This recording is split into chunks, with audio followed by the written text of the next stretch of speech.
Hi friends, ఇది పప్పు సుకీలు చేస్తారు కదా, అట్ట కాకుండా పప్పు వేయకుండా ఇది పాలకోవా అమ్ముతారు కదా బజార్లో షాపుల్లో.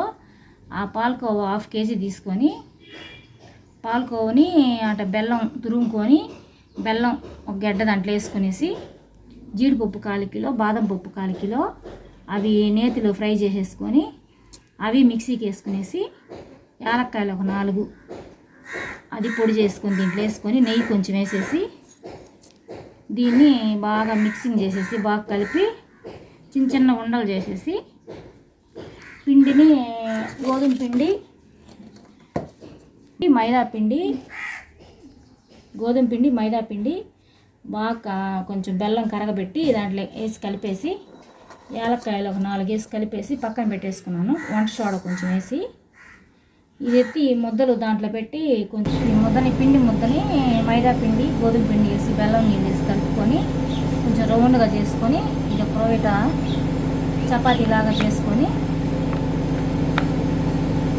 తీసుకొని దీంట్లో పెట్టి ఇలాగా హోల్ చేసేసి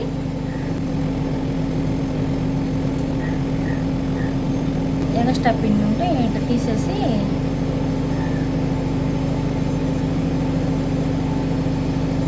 దీన్ని కొంచెం పిండి చల్లేసి కొంచెం ప్రెస్ చేసేసి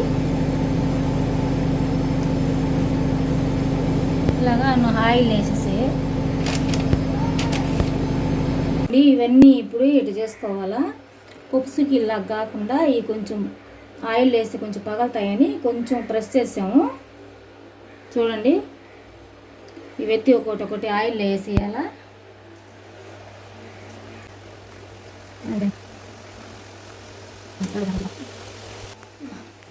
చూడండి, ఇట్ట కలర్ రావాలి, బాగా తీసేస్తాము.